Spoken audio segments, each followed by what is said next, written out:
গাজীপুরের শ্রীপুরের মাওনা বাজার হানু market ৪ kilometre সড়কের ২ কিলোমিটার সড়কের অবস্থা বেহাল।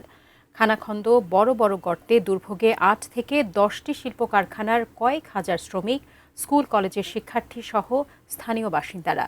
ব্যাহত হচ্ছে শিল্প কারখানার উৎপাদন কার্যক্রম। এ বিষয়ে বিস্তারিত জানাতে যুক্ত হচ্ছেন প্রতিনিধি শিহাব খান। শিহাব খান, সড়কের যে বেহাল দশা, এটি আসলে কবে থেকে এই অবস্থা এবং জনসাধারণের যে ভোগান্তি, এটি নিয়ে প্রশাসনিকভাবে কোনো ব্যবস্থা নেওয়া হয়েছে কিনা সেখানে?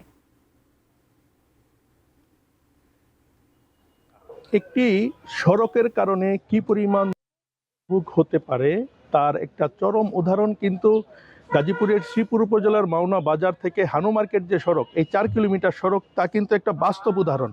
এই সড়ক কেন্দ্রিক কিন্তু গড়ে উঠেছে দেশের খ্যাতনামা ৮ থেকে ১০টি শিল্প কারখানার বিভিন্ন শিল্প প্রতিষ্ঠান।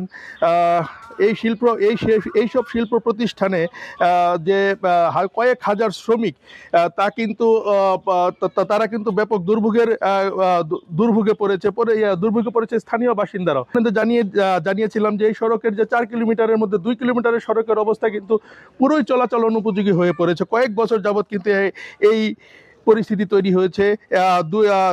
২ কিলোমিটার সড়কের কোথাও কোথাও ছোট বড় খানাখন্দ, কোথাও বড় বড় গর্ত তৈরি হয়েছে। কাদাযুক্ত সড়কে হেঁটে চলাচল করবে এমন কিন্তু কোনো পরিস্থিতি নেই। তারা শুধু হেঁটেই নয়, রিক্সা দিয়ে যে চলবে বা পরিবহনে যে চলবে তারও কিন্তু পরিস্থিতি ঠিক এমন নেই। এই সড়কের এই সড়ক মারিয়ে কিন্তু সারাদিনই প্রায় কয়েক হাজার শ্রমিক চলে। শুধু শ্রমিকরাই নয়, এই সড়ক ধরে স্থানীয় বাসিন্দারাও কিন্তু বেশ দুর্ভোগে পড়েছে। এই সড়ক ঘেঁষে যে শিল্প কারখানাগুলি রয়েছে, এই সব শিল্প কারখানার যে উৎপাদিত মাল আমদানি এবং রপ্তানি, এই দুটোতে কিন্তু ব্যাঘাত ঘটছে।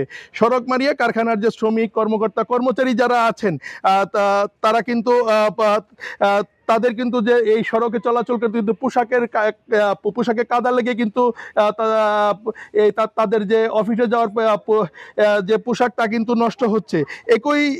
একই কিন্তু এই স্কুলগামী যে শিক্ষার্থীরা রয়েছেন, তারাও কিন্তু একই ধরনের পরিস্থিতি মোকাবেলা করছেন। আপনি জানেন যে এখানে এই এলাকা কিন্তু একটি শিল্প অধ্যুষিত এলাকা। এখানে কিন্তু কয়েক হাজার হাজার বাড়ির মালিকেরা কিন্তু রুম তৈরি করে শ্রমিকদের কাছে ভাড়া দেন। এই শ্রমিকের কারণে এই সড়ক বেহালের কারণে কিন্তু এই এলাকা ছেড়ে সাধারণ মানুষ, শ্রমিকরা কিন্তু অন্য এলাকায় কিন্তু চলে যাচ্ছে। আমি এই বিষয়ে কথা বলেছিলাম স্থানীয় এলজিডির সাথে। তারা জানিয়েছেন যে এই ৪ কিলোমিটার সড়কের ২ কিলোমিটার এলাকা কিন্তু ইতিমধ্যে টেন্ডার প্রক্রিয়া সম্পূর্ণ হয়েছে। বাকি যে ২ কিলোমিটার সড়ক, এটা কিন্তু এখনো টেন্ডারের আওতায় আনা হয়নি। তবে স্থানীয়রা দ্রুত সময়ের মধ্যে এই দাবি জানিয়েছেন। সাদিয়া।